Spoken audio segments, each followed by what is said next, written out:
नमस्कार, मैं हूं नबीला काजी और आप देख रहे हैं वीसीएन टाइम्स। आइए देखते हैं छत्तीसगढ़ के साथ देश की 10 बड़ी खबरें फटाफट अंदाज में। छत्तीसगढ़ में पहली बार टिकरापरा इलाके में पकड़े गए 10 अवैध बांग्लादेशियों को इस सप्ताह उनके देश वापस भेज दिया जाएगा। केंद्र सरकार से अवैध घुसपैठियों को बेचने की मंजूरी मिल गई है। रायपुर पुलिस इन्हें बांग्लादेश बॉर्डर तक लेकर जाएगी। वहां सभी को बीएसएफ को सौंप दिया जाएगा। बीएसएफ उन्हें उनके घर भेज देगी। चर्चा है कि सभी बांग्लादेशियों को ट्रेन से हावड़ा ले जाया जाएगा, फिर वहां से असम में बीएसएफ को सौंप दिया जाएगा। 16-20 जुलाई के बीच इन्हें भेजने की तैयारी है। अधिकारी सुरक्षा के दृष्टिकोण से इन्हें ट्रेन के अलावा बाय रोड भी ले जाने पर विचार कर रही है। कोरोना काल के दौरान छत्तीसगढ़ में बंद की गई 13 से अधिक लोकल ट्रेनों को दोबारा शुरू करने का फैसला SECR ने लिया है। इन सभी ट्रेनों का संचालन मंगलवार यानी कल से शुरू हो जाएगा। रेलवे बोर्ड से अनुमति मिलने के बाद जोन ने सभी तैयारी कर ली है। ये सभी ट्रेन अपने पुराने तय समय पर ही चलेगी। इन ट्रेनों के शुरू होने से रायपुर, दुर्ग, राजनांदगांव, डोंगरगढ़, गोंदिया, कटंगी और इतवारी जैसे छोटे बड़े स्टेशनों के यात्रियों को बड़ी राहत मिलेगी। खासकर रोज यात्रा करने वाले स्टूडेंट्स, कर्मचारियों, ग्रामीण क्षेत्र के लोगों को इसका सीधा लाभ मिलेगा।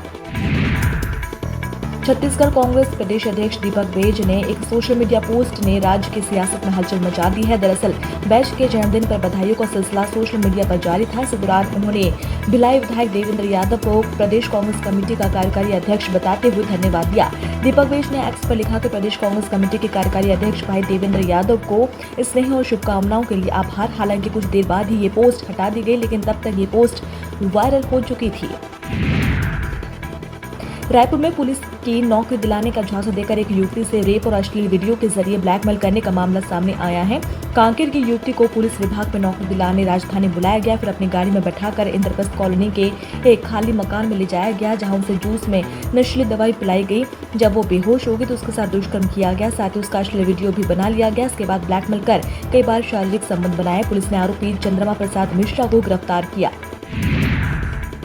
छत्तीसगढ़ में पिछली कांग्रेस सरकार के समय में श्रमिकों के लिए बनाए गए बोरे बासी तिहार पर सरकारी खर्च को लेकर बड़ा खुलासा हुआ है। विधानसभा में पूछे गए एक सवाल के जवाब में ये जानकारी सामने आई है कि करीब 50,000 श्रमिकों को बोरे बासी खिलाने के लिए सरकार ने करीब 9 करोड़ रुपए खर्च किए थे। इस हिसाब से एक आदमी पर सरकार ने करीब 1,795 रुपए खर्च किए, लेकिन भोजन यानी बोरे बासी का खर्च सिर्फ 32 रुपए के आसपास बैठता है। छत्तीसगढ़ विधानसभा में सोमवार को राजस्व निरीक्षक की विभागीय परीक्षा में गड़बड़ी का मामला उठा। बीजेपी विधायक ने अपनी ही सरकार पर परीक्षा में अनियमितता के आरोप लगाए और तीखे सवालों से राजस्व मंत्री टंकराम वर्मा को घेरा। जवाब से असंतुष्ट विपक्ष ने सदन में हंगामा किया और वॉकआउट कर दिया। बीजेपी विधायक राजेश मूणत ने आरोप लगाया कि परीक्षा में खुलेआम नियमों की अनदेखी की गई। कई परीक्षार्थी जो आपस में रिश्तेदार हैं, जैसे भाई भाई, साली, जीजा, उन्हें जानबूझकर एक ही कमरे में बिठाया गया। राजेश मूणत ने सवाल किया कि क्या दोषियों पर अब तक कोई कार्रवाई क्यों नहीं हुई। विधायक गुरु खुशवंत साहब के काफिले पर हमले के विरोध में सतनामी समाज युवा प्रकोष्ठ ने रायपुर कलेक्टर के सामने प्रदर्शन किया। पदाधिकारियों ने आरोपित की जल्द गिरफ्तारी की मांग करते हुए एसएसपी डॉक्टर लाल उम्मेद सिंह को ज्ञापन सौंपा। युवा प्रदेश अध्यक्ष कमल कुर्रे ने कहा कि ये एक जनप्रतिनिधि पर नहीं बल्कि पूरे समाज पर हमला है। गुरु खुशवंत साहब को सख्त सुरक्षा दी जाए, वरना पूरे प्रदेश में आंदोलन होगा।